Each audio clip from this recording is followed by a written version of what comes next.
Muy buenas noches, amigas y amigos. Hoy tengo el gusto de presentarles la cumbre de las 1000 empresas más importantes de México, que fue realizada por Mundo Ejecutivo, donde participaron los principales directores generales de las principales compañías de este país. En este segmento iniciamos con la parte agroindustrial, que como ustedes saben es uno de los sectores estratégicos de nuestro país. Empezamos. Muy buenas noches.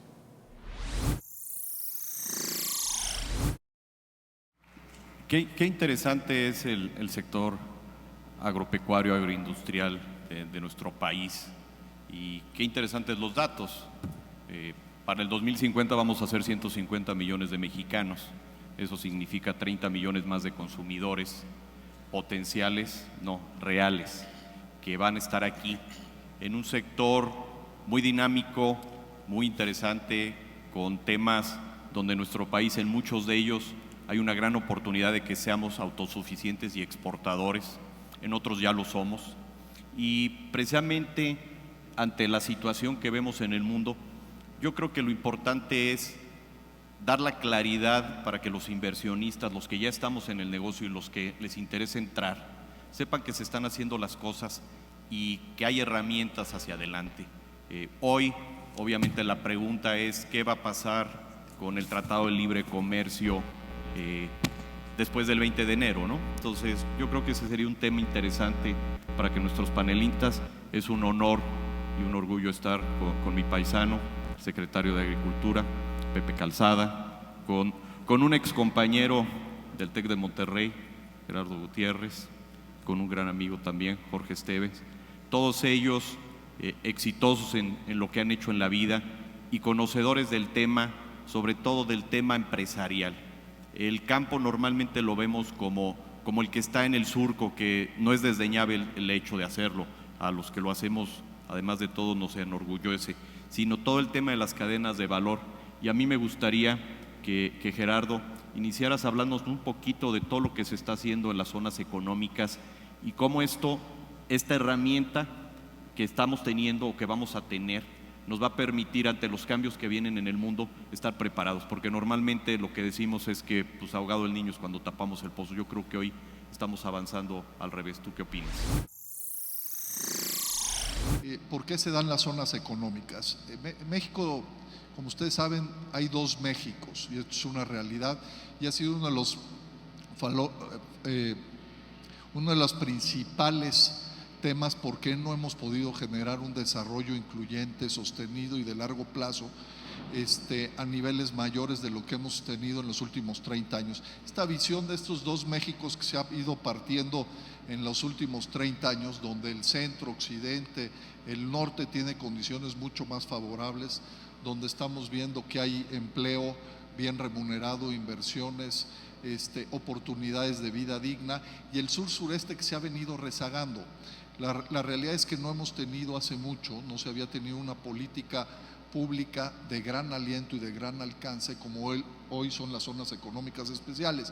Ha habido programas importantes para el norte, para el centro, como en los 80s, la parte del programa maquilador, el mismo NAFTA, el TLC, que ha venido a industrializar gran parte del norte y del centro del país. En los últimos 10, 15 años que está aquí el secretario exgobernador, que él fue una parte fundamental para generar los clústeres en el centro, como el automotriz, el aeroespacial, que han sido gran impulsor de oportunidades y de empleo bien remunerado. Entonces, hace mucho que el Estado mexicano no tenía una visión integral de cómo ir cerrando esta brecha que se ha venido generando y se ha ido acrecentando en los últimos 3 años. Y yo creo que una respuesta de una visión integral es precisamente lo que son las zonas económicas especiales. Las zonas económicas lo que busca es cerrar esta brecha hoy que se tiene, como les decía, donde realmente los números son dramáticos. El PIB, por ejemplo, en los últimos años creció más del 50% en el centro y el norte, con solamente el 8% en el sur-sureste. El empleo formal se da de cada 10 empleos, 7 se da en el norte y en el centro, contra 3 solamente. Las exportaciones no petroleras, ahí son más del 77% contra solamente el 7% en el sur-sureste. Entonces, estos números que son dramáticos, precisamente es lo que tratamos de solventar con esta visión integral y este programa de desarrollo regional.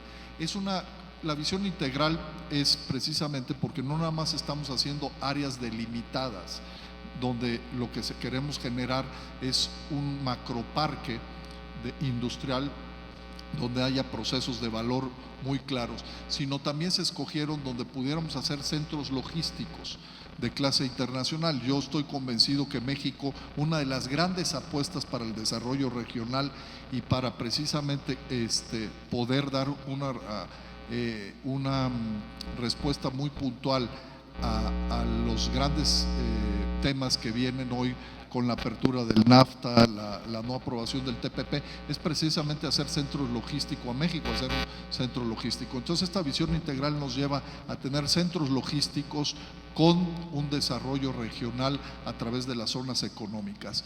Hoy la ley nos dice que son 10 estados en el sur-sureste, incluyendo Michoacán e Hidalgo, que son susceptibles a tener una zona económica. De estas vamos a tener 7 zonas económicas, 3 zonas de nicho, 3 zonas que van a tener un clúster, una especialidad muy clara, que son Hidalgo con la parte de textil y confección, Yucatán con innovación y desarrollo tecnológico, Puebla con proveeduría de segundo y tercer nivel a sectores estratégicos, y los otros 4 que es la parte de Michoacán, de Lázaro Cárdenas, la parte del Istmo de Tehuantepec, que saben que es un proyecto pues anhelado desde, de hecho Hernán Cortés en sus crónicas ya habla del Istmo de Tehuantepec, pero es un proyecto que tiene más de 150 años promoviéndose, es estratégico para poder acercar a los 2 mercados más importantes que tiene México, como es Europa y Asia-Pacífico, Puerto Chiapas, y luego el corredor energético de Tabasco y Campeche. En estos 7 estados hay un gran potencial y hay sectores estratégicos muy definidos, y uno de ellos es precisamente la parte agroindustrial. La parte agroindustrial es el sector más estratégico, yo diría, y que más podemos potencializar y más rápido. De hecho, en las primeras 3 zonas están incluidas la visión de poder sumar 3 agroparques industriales que está promoviendo el secretario Calzada y el gobierno de la República como una de las partes que más rápido se pueden desarrollar. ¿Por qué los productos mexicanos son exitosos en el extranjero? O sea, los productos mexicanos son exitosos, pues entre otras cosas, primero que nada por su calidad, por lo bien que se hacen, pero por la trazabilidad y por el hecho de las sanidades que tenemos. Nuestro país tiene un estatus sanitario inigualable y eso nos permite salir a competir y también nos permite que el consumidor mexicano tenga la misma calidad de productos. Yo me acuerdo antes que los ajos grandotes iban a Francia, los medianos a Estados Unidos y lo que sobraba era México. Y hoy en día ya no, hoy tenemos eso. Entonces a mí sí me gustaría que nos hablara un poco de esta parte sanitaria tan importante que le da una ventaja competitiva a nuestro país y que es algo que precisamente ante los cambios en el mundo pues no es tan fácil que le vayan a comprar al otro lo que ya estamos vendiendo nosotros por ello. No sé si nos pudiera hablar un poquito de ello. Sí, cómo no, Vicente, con mucho gusto. A ver, primero, déjenme darles un dato y después, si no tienes inconveniente, sigo a la pregunta. Un dato que seguramente ustedes ya saben, pero me gusta repetirlo porque es un dato espectacular para nuestro sector. Es decir, hoy recibimos más recursos del extranjero por las exportaciones del agro mexicano que lo que recibimos por las exportaciones de petróleo, por los ingresos por concepto de turismo y que los ingresos por concepto de remesas. Es decir, hoy ya no somos solamente un sector importante económicamente y también en cuanto al número de los trabajadores en el campo mexicano. Hoy somos un sector estratégico de la economía nacional que apunta para seguir creciendo con dígitos probablemente del doble del crecimiento de la economía nacional. Ahora, ¿por qué nos convertimos en buenos? ¿Por qué nos convertimos en más productivos que lo que éramos? Yo te podría decir por una simple razón. nos acostumbramos a competir contra los mejores y hoy somos superavitarios. Es decir, competimos contra Canadá y Estados Unidos, que son grandes exponentes de la agricultura, pero particularmente grandes exponentes de la calidad. Por eso cuando nosotros vamos, hace 2 semanas fuimos a Chile y Argentina, México tiene un gran prestigio, pero hace un par de meses fuimos a los países de la península arábiga y fuimos a China, etcétera. Los productos mexicanos tienen aquello que es muy difícil de ganar y que es muy fácil de perder, que se llama prestigio.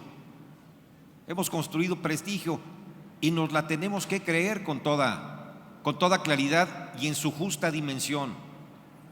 Porque siempre cuando hablamos de circunstancias que pueden significar retos para adelante, a veces pensamos más en el reto que en nuestra capacidad. Yo lo veo clarísimo en el sector. Es decir, yo vengo de un estado, como ustedes conocen, pues que es famoso por ser automotriz, aeronáutico, tecnologías de la información, capacitación de ingenieros, etcétera. Pero hoy que me he involucrado tanto en el sector agroalimentario, veo el potencial y la capacidad que tenemos para salir al mundo a competir. Aquí están reunidas y reunidos empresarios y analistas. Yo les pediría un favor: exploren el sector con ánimo de invertir. No importa a qué se dediquen. Métanse a internet, yo les doy información. Jorge, ¿tú cómo ves? O sea, tú que estás en café, en algodón, en cacao, ¿cómo ves las oportunidades en México? ¿Qué le dices a la gente aquí? ¿Tú dónde ves que hay oportunidades? Tú, oyendo lo que nos dice el señor secretario, lo que nos dice Gerardo, ¿tú cómo ves? O sea, ¿realmente les crees? ¿Hay oportunidades realmente en México? ¿Cómo ves el futuro hacia adelante, no solo en tus negocios? ¿En qué otras áreas de negocio en el sureste podríamos tener oportunidad? Yo creo que hay de todo. Si tuviera que decir algo, nosotros, por ejemplo, hoy tenemos en Tapachula una planta de café soluble, de café liofilizado. Y es una planta que pusimos más o menos ya hace 10 años y ha sido una cantidad de retos. Por ejemplo, estamos en una zona libre, ¿no? Libre de impuestos para importar y después desarrollar y exportar. Y es impresionante la cantidad de problemas que hemos tenido. Nada más para darte un ejemplo, nada más para sacar la basura, al ser un recinto fiscal libre de impuestos, sacar la basura se ha vuelto un problema. El puerto, no hay barcos, así que no lo podemos exportar por Puerto Chiapas, nos tenemos que ir allí. Tenemos problemas de luz, así que bienvenida a las zonas económicas especiales, porque estas zonas económicas nos van a dar la posibilidad que tengamos buena luz, que tengamos inversiones, que tengamos el puerto que funcione, y todas esas cosas son básicas y son las oportunidades que nosotros vemos. Por ejemplo, hoy los ingenieros chapanecos los tenemos que importar, ya no están en Chiapas. ¿Y de dónde vienen? Pues del estado del secretario Calzada. De Querétaro hemos repatriado chapanecos, también de gente que está en las partes industriales. Así que hay una oportunidad, hay muchos ingenieros que han migrado de las zonas por oportunidades. Así que esto es fundamental. Una cosa más que es importante, nosotros somos productores agrícolas, pero debemos de buscar siempre dar el valor agregado, que no se exporte la materia prima, sino que se le dé valor agregado. Vengo de Indonesia aterrizando el domingo y la manera que ellos lo hacen, si tú exportas el producto primario, tienes un impuesto más alto que si le vas dando valor, y eso ha generado un crecimiento muy grande. Y yo creo que es el tipo de oportunidades que hay, porque el campo mexicano, como dijo el secretario Calzada, en donde podemos competir, nadie nos gana. Te puedo decir que estamos sembrando pinos, por ejemplo, crecen más rápido que en Brasil. Tenemos una asociación con un grupo en el norte de México, el grupo Allen, que tiene pinol, que usa la resina de pino como ingrediente activo. Pues estamos creciendo prácticamente 20% más rápido. La palma están compitiendo y estamos produciendo más que los malayos y los indonesios por hectárea. Así que esas son el tipo de oportunidades que tenemos. Ya tienes una herramienta en la mano, ¿cómo la vas a aterrizar? O sea, hoy que ya tienes las zonas especiales, que tienes un campo mexicano ganador, que hay un interés importante de invertir en él por su crecimiento, ¿cómo lo vas a aterrizar? ¿Cómo vas a llegar al empresario para aterrizarlo ¿cómo le vas a decir al de la industria textil que le conviene invertir en México cuando compite contra Vietnam, etcétera? O sea, ¿cómo lo aterrizas tú? Yo creo que, y parte de lo que decía el secretario, yo creo que hay que hacer énfasis en las grandes oportunidades que existe hoy. Y yo, por ejemplo, estoy convencido que México tiene un área de oportunidad muy grande independientemente de lo que esté pasando en el exterior, llámese TPP, NAFTA, etcétera, etcétera. Y yo creo que es bien importante que todos nosotros empujemos todos los detonadores del crecimiento que tenemos en las manos. Uno de ellos, por supuesto, y ahí voy a terminar, es la parte del desarrollo regional. Pero hay muchas áreas de oportunidad y solamente por mencionar algunas, México tiene, y lo comentaba en la pasada intervención, áreas muy importantes como es toda la parte de infraestructura productiva. Estamos muy rezagados en infraestructura productiva, ya mencioné simplemente una, que es México como centro logístico, pero tenemos toda el área de conectividad, que también hay mucho desarrollo, la parte energética y de agua, que incluye, que es fundamental, que tenemos un área muy, muy grande en el sur-sureste.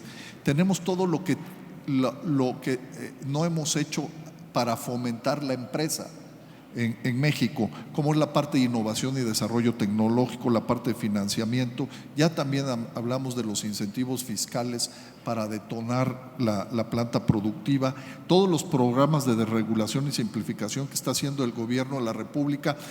Son cosas que parecieran insignificantes, pero no lo son. Una de cada pyme que cierra es precisamente por la parte de regulación y simplificación. Hoy tenemos 150,000 regulaciones en el país, más de 6,278 trámites a nivel federal, más de 1,000 estatales y más de 350 municipales.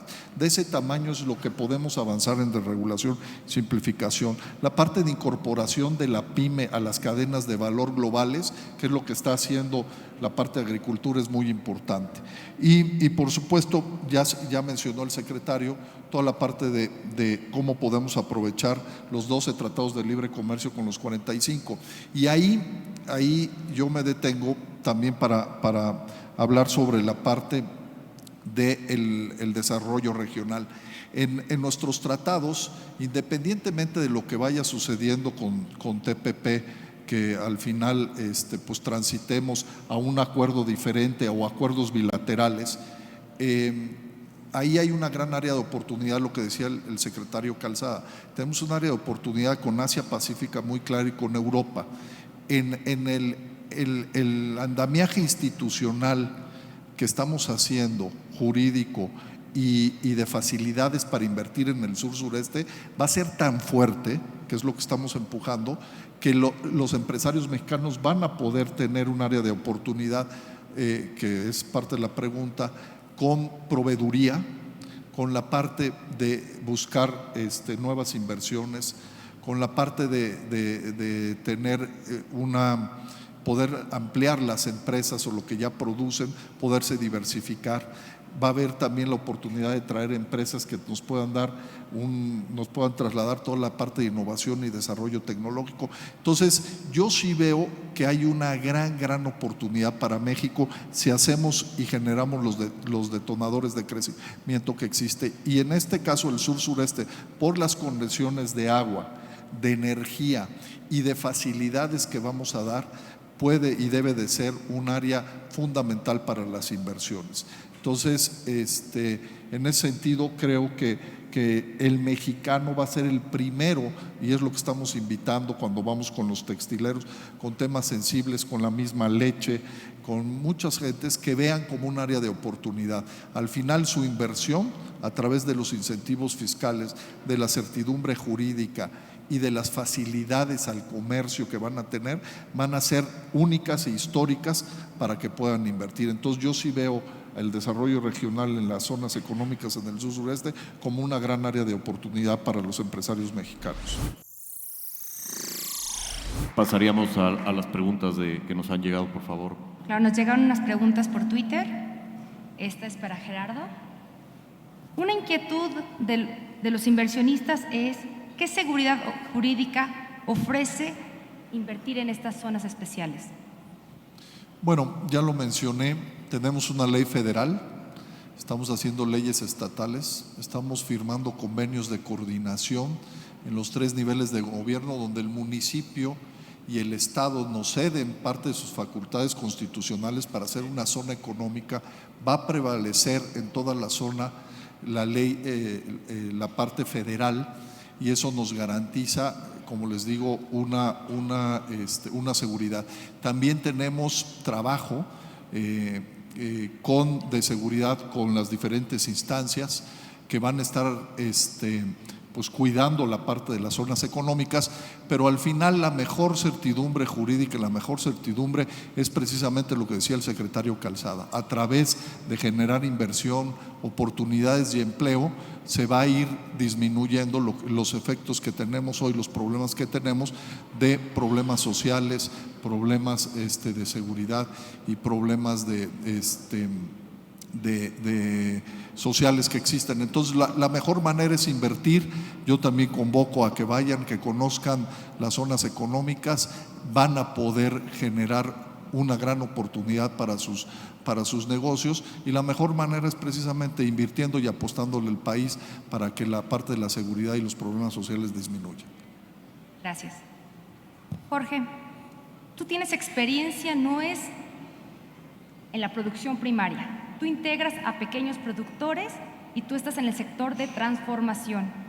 Entonces me gustaría que una de las preguntas es, las oportunidades de inversión en la transformación, desarrollo de toda la industria de proveeduría que hay alrededor de esta industria, nos dijeras un poco más a fondo qué tan amplia es y qué oportunidades tenemos como inversionistas, como país. Yo creo que hay muchísimo, María Elena.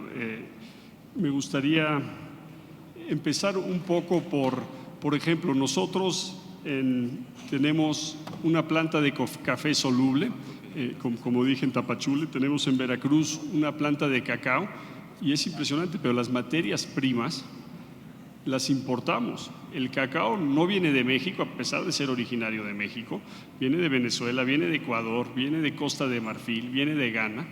Así que aquí hay oportunidades en el sector primaria básico. Y igual en el café que se usa para el café soluble es café robusta, y todavía no lo estamos produciendo. Así que esa es una parte muy importante, ¿no? Nosotros, el secretario Calzada mencionó que fueron a la península arábica. Nosotros fuimos con él y ya estamos encontrando muchas oportunidades. Ya estamos hablando con Kuwait para exportar cerdo.